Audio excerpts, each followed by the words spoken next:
Hello guys, welcome back my YouTube channel. आज मैं लेके आई हूँ सीटेट का प्रीवियस ईयर पेपर। आज हम इसको करते हैं सॉल्व और ये मैं कर रही हूँ सीडीपी में सॉल्व क्वेश्चन से। देखिएगा, महारत हासिल करने के लक्ष्य निर्धारण करने से छात्र की अभिप्रेरणा मतलब मोटिवेशन, छात्र की मोटिवेशन और उसकी एबिलिटी योग्यता के बारे में विचार कैसे प्रभावित होते हैं। तो इसका कहना है, ये 4 ऑप्शन में से हम देखते हैं। ये अक्षर योग्यता के स्तर ये अक्षर योग्यता के वृद्धिशील दृष्टिकोण में बढ़ती हुई बाहरी अभिप्रेरणा और विचार को दर्शाता है। यह अक्षर योग्यता के स्तर दृष्टिकोण में बढ़ती हुई आंतरिक अभिप्रेरणा, क्योंकि अभिप्रेरणा जो है, मोटिवेशन जो होता है, हम अंदर से मोटिवेशन होते हैं, तो आंतरिक अभिप्रेरणा और विश्वास को दर्शाता है। तो इसमें ये कथन क्या होगा? सत्य होगा।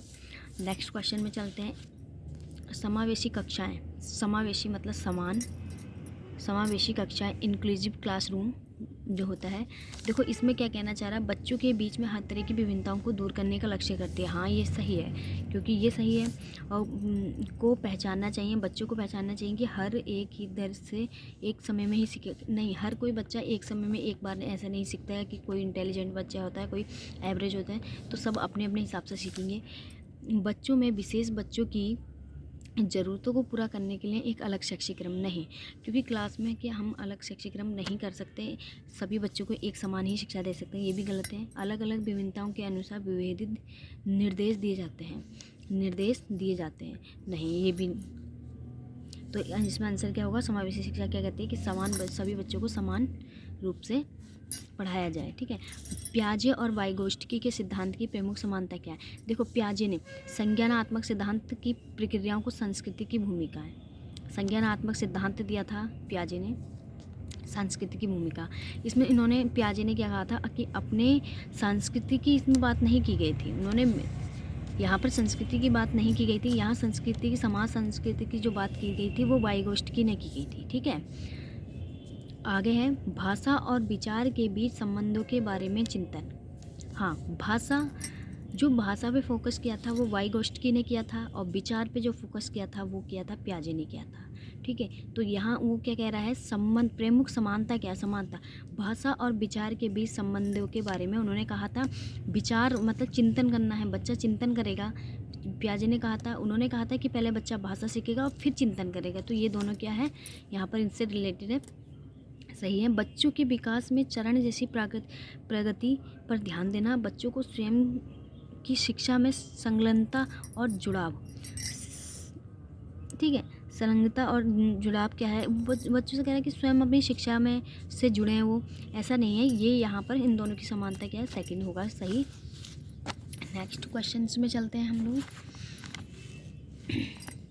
आइए हम लोग अभिकथन पढ़ते हैं।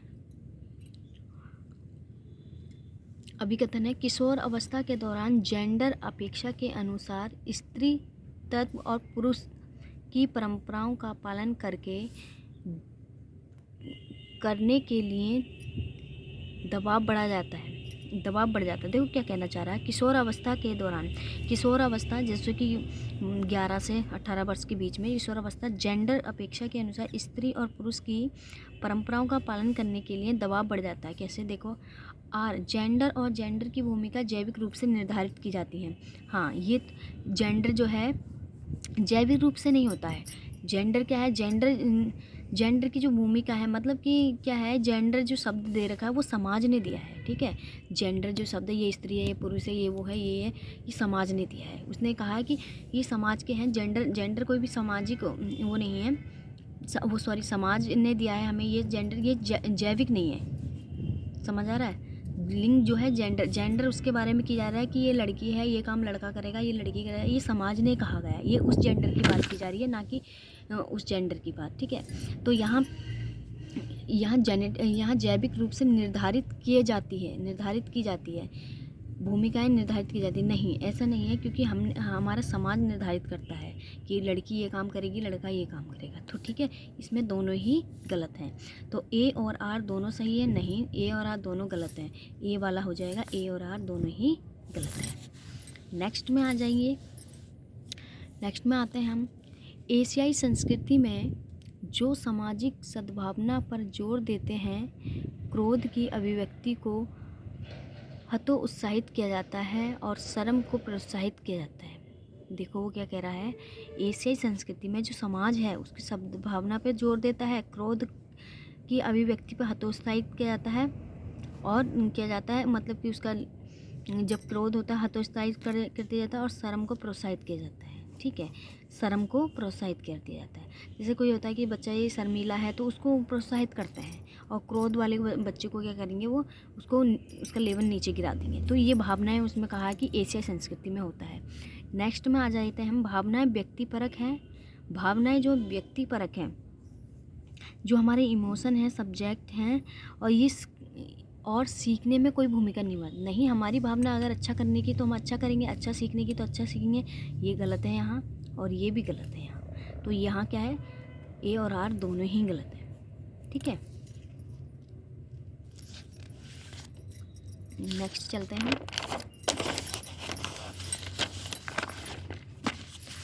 आ जाइए, लॉरेंस कोहलबर्ग ने बच्चों कि नैतिक विकास का अध्ययन करने के लिए किस विधि का प्रयोग किया। देखो नैतिक विकास, कोहलबर्ग ने क्या कहा था, नैतिक विकास सिद्धांत दिया था। तो उन्होंने कहा प्रायोगिक विधि, मात्रात्मक शोधन, क्वांटिटी रिसर्च की मात्रा के रूप में कार्य करेगा, बच्चों के सामने नैतिक दुविधाओं रखना और अनुक्रियाओं का समालोचन करना, खेल के दौरान बच्चों का अवलोकन करना। नहीं, उन्होंने ये भी नहीं दिया था, प्रायोगिक विधि भी नहीं दी थी। उन्होंने ये कहा था कि नैतिक दुविधाएं, जो नैतिक दुविधाएं हैं बच्चों के आगे, नैतिक दुविधा की बच्चों के आगे हम नैतिक दुविधाएं रखेंगे तभी वो अच्छी से समालोचन कर सकता है, उसका डिसीजन ले सकता है। तो उन्होंने इसके बारे में ये कहा था।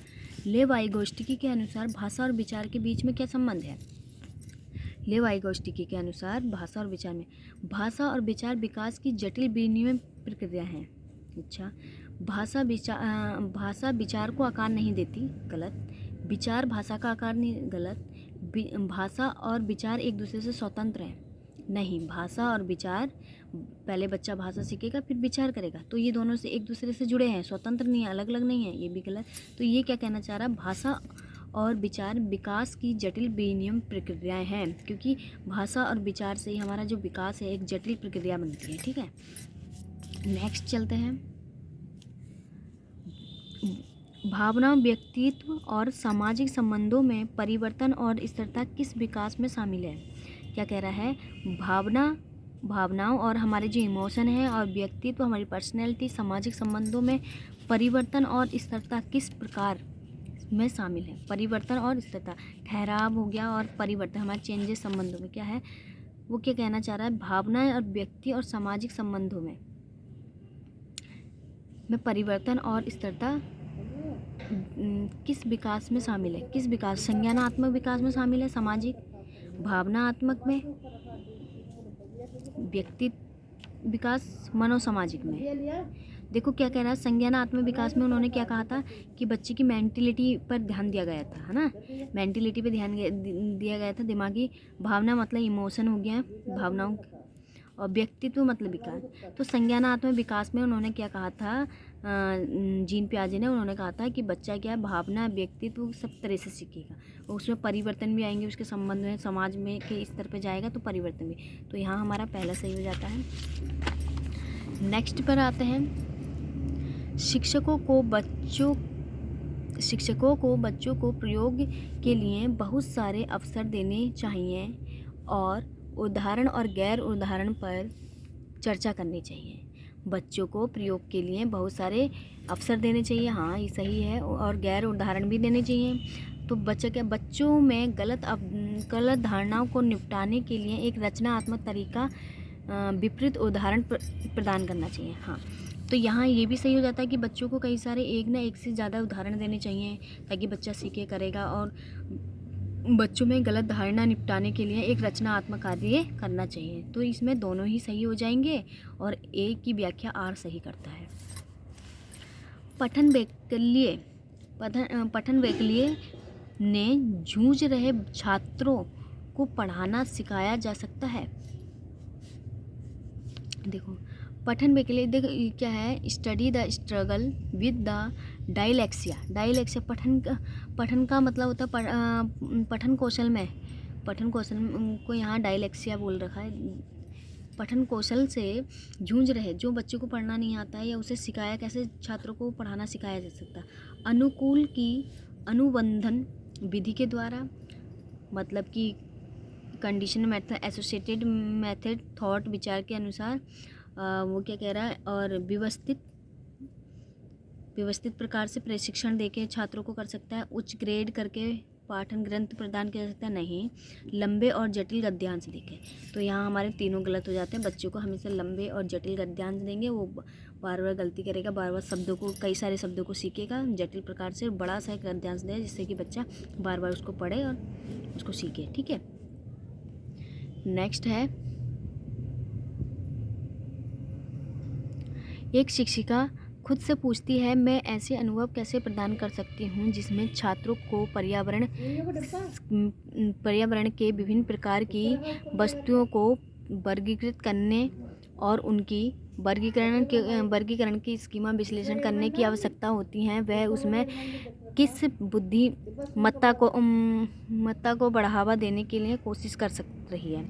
तो वो क्या कह रही है, एक शिक्षिका खुद से पूछती है कि मैं कैसे अनुभव प्रदान कर सकती हूँ जिसमें बच्चे को पर्यावरण के विभिन्न प्रकार की वस्तुओं का वर्गीकरण करें और उस वर्गीकरण को स्कीमा का विश्लेषण करने की आवश्यकता हो।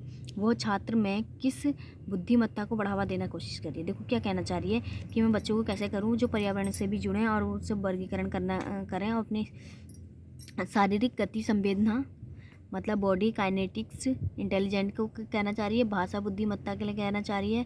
प्राकृतिक बुद्धिमत्ता नेचर के बारे में बात करना चाह रही है, या फिर इंटरपर्सनल इंटेलिजेंस, ये बुद्धिमत्ता से एक क्वेश्चन है। तो देखो यहाँ का एक शिक्षिका कुछ पूछती है कि मैं किसके ऐसे अनुभव कैसे प्रदान करूँ कि बच्चे पर्यावरण के विभिन्न प्रकार के, तो वो पर्यावरण मतलब नेचर के बारे में बच्चों को सिखाना चाहती है कि बच्चे नेचर के बारे में सीखें। ठीक है, यहाँ पर नेक्स्ट है, निम्नलिखित में से कौन सा सम्मेलन ठीक है। देखो, योगात्मक मूल्यांकन, मानदंड संदर्भित मूल्यांकन, मानक संदर्भित मूल्यांकन, रचनात्मक मूल्यांकन। तो यहाँ देखिएगा हम सही मेल। योगात्मक मूल्यांकन, योगात्मक का मतलब क्या होता है कि एडिशन टाइप से, है ना, जिसमें पेपर पेंसिल परीक्षण के साथ गैर लिखित व्यवहारों को विस्तृत विवरण किया जाता है। मानदंड क्या गया, विशिष्ट विषयों की महारत शामिलता। देखो इसमें के साथियों के साथ प्रदर्शन की तुलना, यह निर्धारित करना है कि छात्र कक्षा में पहले और बाद में क्या कर सकते हैं। योगात्मक मूल्यांकन में क्या होता है, सारे के सारे सब्जेक्टों का योगात्मक मूल्यांकन होता है, तो यहाँ ये इधर चला जाएगा इसमें। तो वो क्या कह रहा है, सम्मेलन सही बताइए।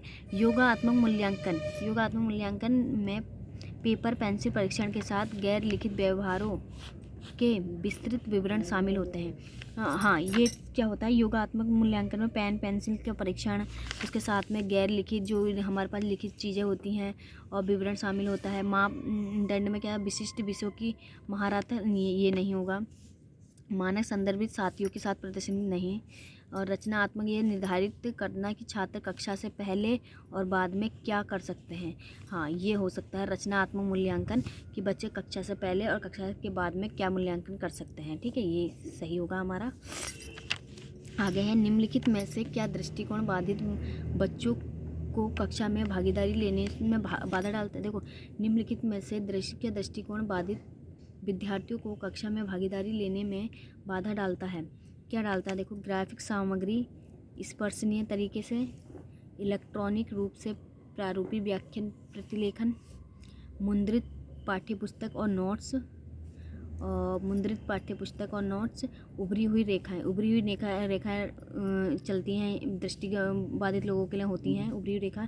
इलेक्ट्रॉनिक रूप से प्रारूपी व्याख्यान प्रतिलेख, इलेक्ट्रॉनिक रूप से बच्चा सुन सकता है, इसको कर सकता है। ग्राफिक रूप से स्पर्शीय ग्राफ को स्पर्श करके, मुद्रित जो वो होती हैं हमारे पास किताबें होती हैं, नोट्स होती हैं, उसको बच्चा नहीं पढ़ सकता, उसमें ये बाधा डालेगा। ठीक है, तो यहाँ पर ये थर्ड सही हो जाएगा। निम्नलिखित में से कौन सा विश्लेषण चिंतन को बढ़ावा देता है।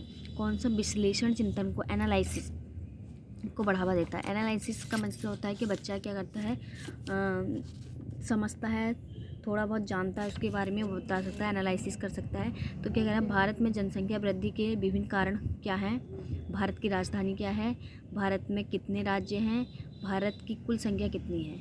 तो इसमें ये बोल रहा है भारत में विश्लेषण करने में चिंतन करता है कि बच्चा जानता है कि इतने से इतना है, कुल संख्या कितनी है, भारत में कितने राज्य हैं, भारत में कितने राज्य हैं। तो यहाँ पर क्या कहना चाह रहा है कि विश्लेषण चिंतन को बढ़ावा देता है, एनालिसिस को बढ़ावा देता है। कौन से क्या देता है, भारत में जनसंख्या वृद्धि के विभिन्न कारण हो सकते हैं, नहीं, भारत की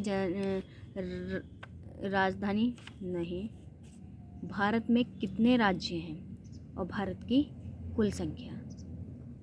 तो उसने क्या करेगा, पहले क्या करेगा, भारत में प्रत्येक राज्य कितने हैं, तो वो एनालिसिस करेगा ना यहाँ पर कोई राज्य के लिए, तो यहाँ ये सही हो जाएगा। संवेदनशील अवधि वह समय अवधि होती है, संवेदनशील अवधि वह समय अवधि होती है जिसमें कुछ विशेष रूप से सामान्य विकास के लिए महत्वपूर्ण होती है। देखो क्या कहना चाह रहा है, ये संवेदनशील सेंसिटिव जो पीरियड होता है, अवधि होती है, वो क्या है, सेंसिटिव पीरियड। पर्यावरण से नहीं, मानव जाति से नहीं, जेनेटिक्स से नहीं, ये हेरिडिटी, जो हमारा संवेदनशील है वो हमारे क्या है, हेरिडिटी फैक्टर से नहीं, इसमें हेरिडिटी भी नहीं है, आनुवांशिकता का नहीं, हमारे यहाँ गुणसूत्र की बात या वैसे नहीं की जा रही है, यहाँ होगा उत्पत्ति मूलक। वो क्या कहना चाह रहा है, संवेदनशील अवधि वो समय अवधि होती है जिसके द्वारा कुछ विशेष रूप से सामान्य विकास के लिए महत्वपूर्ण है। पर्यावरण कारक, यहाँ पर डाउट है गाइस, आप लोग इसमें बताइएगा मुझे, मैं यहीं पर ये वीडियो को स्टॉप करती हूँ। आप लोगों के लिए है ये क्वेश्चन, ये चीज़ मुझे भी बताइएगा आप कि इसमें कौन सा ऑप्शन सही है। थैंक यू सो मच, आगे हम करते हैं।